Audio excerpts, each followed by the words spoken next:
হার্টের সমস্যা বা হৃদরোগের সমস্যায় অনেকেই কম বেশি ভুগছে। ইয়াং জেনারেশনটা এখন কিন্তু বেশি ভুগছে। তার কারণ আমাদের লাইফস্টাইলের অনেক ঘাটতির সমস্যার জন্য হয়।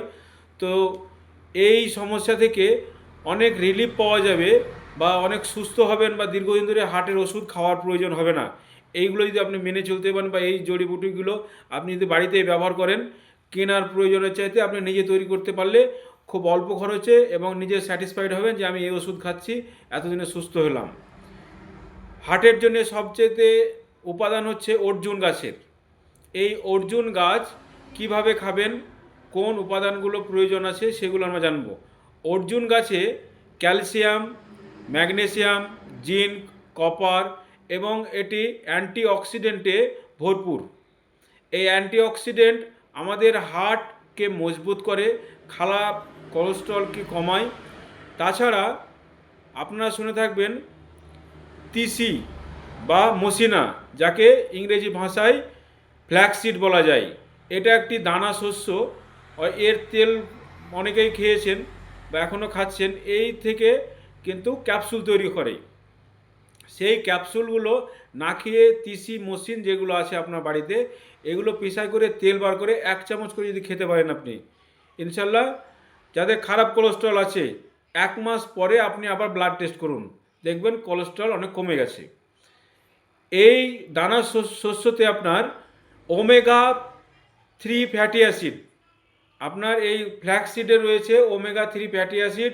এতে অ্যান্টিঅক্সিডেন্ট আছে এবং প্রোটিন আছে এবং অ্যান্টিঅক্সিডেন্টে ভরপুর আছে এই ওমেগা 3। আর একটা হচ্ছে তুলসী। আমাদের গ্রাম বাংলায় সচরাচর 1-2 ধরনের তুলসী দেখতে পাই, কিন্তু তুলসী আপনার 7 ধরনের তুলসী হয়। রাম তুলসী, শ্যাম তুলসী, বন তুলসী, কৃষ্ণ তুলসী, রাহা তুলসী, গ্রাম্য তুলসী, নিম্ন তুলসী। এই অনেক ধরনের তুলসী নির্যাস করে আমরা যদি হাফ কাপ করে রস খাই, তাহলে কিন্তু আমাদের হার্ট অনেক মজবুত থাকবে। তার কারণ এই তুলসীতে প্রচুর পরিমাণে ইমিউনিটি পাওয়ার বাড়ায়। আমাদের যে ইমিউনিটি সিস্টেম রয়েছে এটার অনেক গ্রোথ করে। এতে অ্যান্টিঅক্সিডেন্ট, অ্যান্টিবায়োটিক, অ্যান্টি ইনফ্লেমেটরি রয়েছে, যা আমাদের শরীরের অনেক ঠান্ডা বা আমাদের বদহজম অনেক কিন্তু কাজ দেয় এবং মুখকে ফ্রেশ রাখে, ব্যাকটেরিয়া থেকে অনেক মুক্তি দেয়। আর যেটা আমার প্রথমে বলা উচিত ছিল, এই অর্জুন গাছের ছাল, অর্জুন গাছের বীজ সম পরিমাণে, তার সঙ্গে যদি আপনি মূল মেলাতে পারেন সম পরিমাণে, এটাকে গুঁড়ো করে এয়ারটাইট করে রেখে দিলেন। এটা চায়ের মতো করে দুবেলা খান।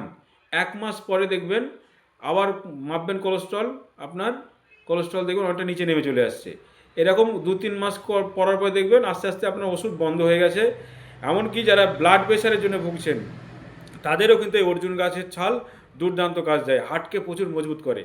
আমার এই ভিডিওটা যদি আপনার ভালো লেগে থাকে তাহলে কিন্তু একটা লাইক দেবেন এবং ভালো কাজের জন্যে বা আপনি একটা ভালো কাজ করতে পারেন, সেটা হচ্ছে অন্য মানুষকে সুস্থ রাখার জন্য এই ভিডিওটি শেয়ার করুন।